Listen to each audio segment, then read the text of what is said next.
Good morning. Welcome to ஆரோ பாட்டி சமையல். ஒரு 4-5 நாளாக எதுவுமே செய்யறதுக்கெல்லாம் போயிடுச்சு, வெளியே போயிட்டே இருந்தேன். அதனால் இன்றைக்கி ஒரு பீட்ரூட் பிரியாணி செய்யலான்ட்டு இருக்கேங்க. நான் இன்றைக்கி பாருங்கள், அதுக்கு தேவையானது இவ்வளோ சொல் பீட்ரூட்டு.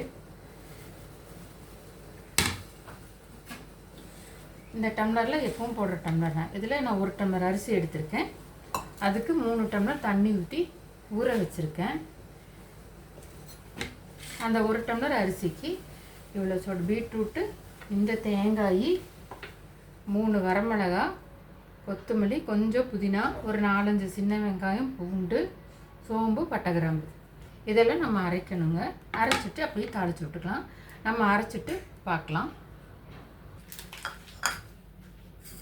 பாருங்கள், இப்போ நான் காமிச்சேன்ல பீட்ரூட்டு, கொஞ்சம் தேங்காய், பட்டை, கிராம்பு, சோம்பு, சின்ன வெங்காயம், பூண்டு எல்லாம் அரைச்சிருக்கேன். கொஞ்சம் இஞ்சியும் போட்டு அரைச்சிருக்கேன் நான்.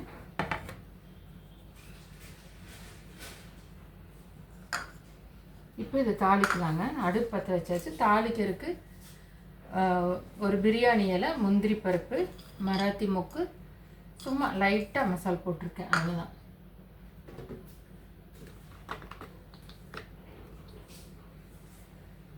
கொஞ்சமாக எண்ணெய்,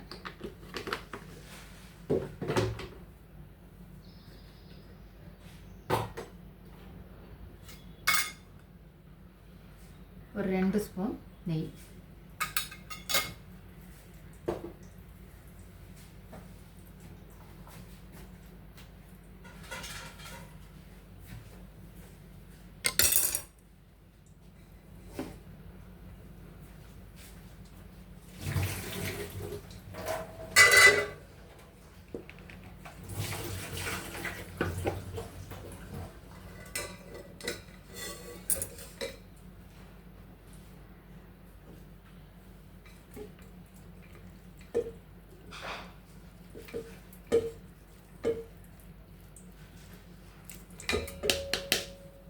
பாருங்கள். நான் இந்த சாப்பாட்டுக்கு மீல் மேக்கர் கொஞ்சம் போட்டு செய்யலான்ட்டு இருக்கேன். இந்த மீல் மேக்கரில் நல்லா தண்ணியில் கொஞ்சம் உப்பு போட்டு கொதிக்க வச்சு எடுத்து வச்சுருக்கேன். எண்ணெய் காஞ்சிருச்சுங்க. பிரியாணி இலை, முந்திரி பருப்பு போடுறேன்.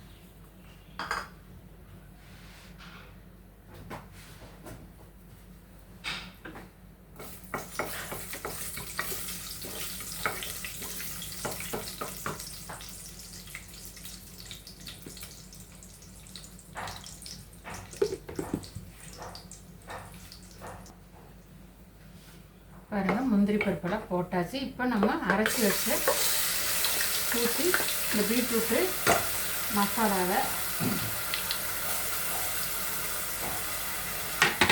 நல்லா வதக்கிக்கலாம். பீட்ரூட்டுன்னு சொல்லிட்டு இனிப்பாக இருக்கும் இந்த சாப்பாடுன்னு நினைக்காதீங்க. சூப்பர் டேஸ்ட்டாக இருக்குங்க. நல்லா பிரியாணி மாதிரியே இருக்கும், சூப்பராக இருக்கும். கூடவே இந்த மீல் மேக்கரையும் போட்டு வதக்கிக்கிறேன். கொஞ்சம் மஞ்சள்தூள் போட்டுக்கலாம்.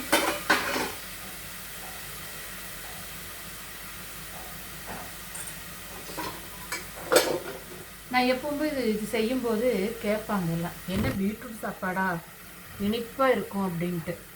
இனிப்பாக இருக்காதுங்க, ரொம்ப நல்லா இருக்கும் பாருங்கள்.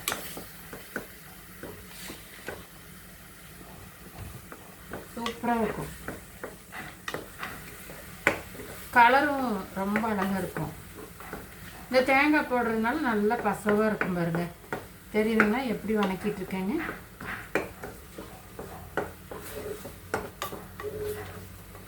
நாலஞ்சு நாளாக வெளியே வேலை, கொஞ்சம் அக்கா வீட்டில் 2 நாள் இருந்துட்டோம். அதனால் ஒன்றும் பண்ண முடியலன்னு இன்றைக்கி இது பண்ணிகிட்ருக்கேன்.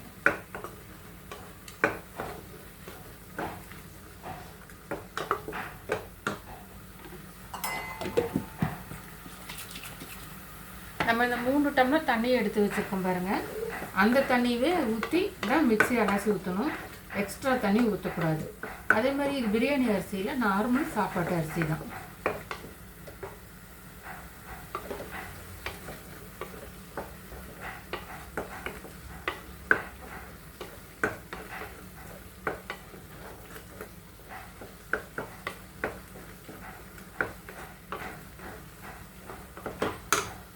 நான் பொதுவாக தாளிச்ச சாப்பாடெல்லாம் பண்ணும்போது இந்த மீல் மேக்கரை போட்டுருவேன். என் பேரனுக்கு இது போட்டு செஞ்சால் ரொம்ப பிடிக்கும். எல்லாம் நடக்கில் போடுறாங்களா, அதுக்கு பதிலாக நான் மீல் மேக்கரில் போடுவேன். பாருங்க, இது பச்சை வாசம் போயிடுச்சு. இப்போ நம்ம அளந்து வச்ச தண்ணியவே எடுத்து இந்த மிக்ஸி அலாசி ஊற்றிக்கலாம்.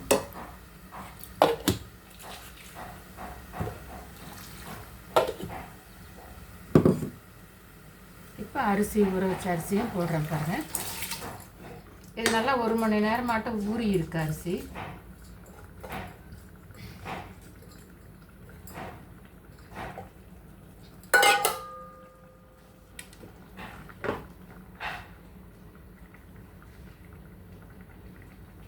பாருங்கள், 1 டம்ளர் ரைஸுக்கான உப்பு.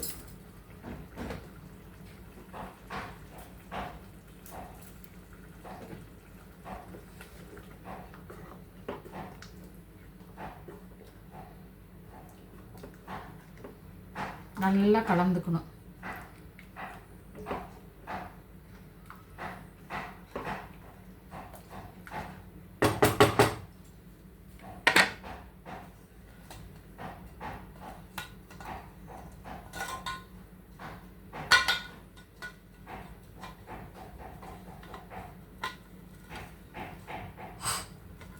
இப்போ நம்ம மூடி வச்சு வெயிட் போட்டு, நார்மலாக நம்ம சாப்பாடு ஆக்குற மாதிரி அரிசி தானே, அதனால் நார்மலாகவே 3 சவுண்டு விட்டு நிறுத்திடலாம். வேணால் 2 சவுண்டு விட்டு ஸ்லோவில் 2 சவுண்டு கூட விடலாம். உங்களுக்கு எப்படி சௌரியமோ அப்படி செய்துக்கலாம். பிரியாணி ஆகட்டுங்க, பீட்ரூட் பிரியாணி பார்க்கலாம். பாருங்கள், நம்ம பிரியாணி ரெடி ஆயிடுச்சு. Beetroot biryani ready.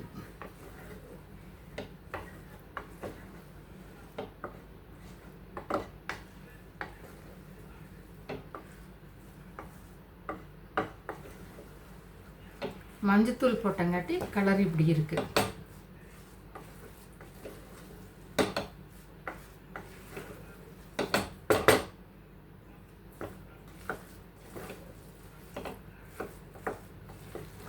உங்களுக்கு மஞ்சத்தூள் போடுறதுக்கு விருப்பம் இல்லைன்னா நீங்கள் போட வேண்டாம்.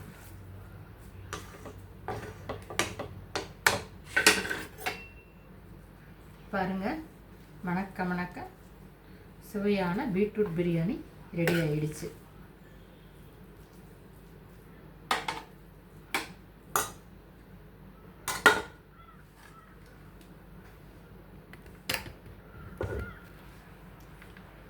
சூப்பரான பீட்ரூட் பிரியாணியும் வெள்ளரிக்காயும் வெங்காயம் போட்டு தயிர் பச்சடியும் செஞ்சுருக்கேன்.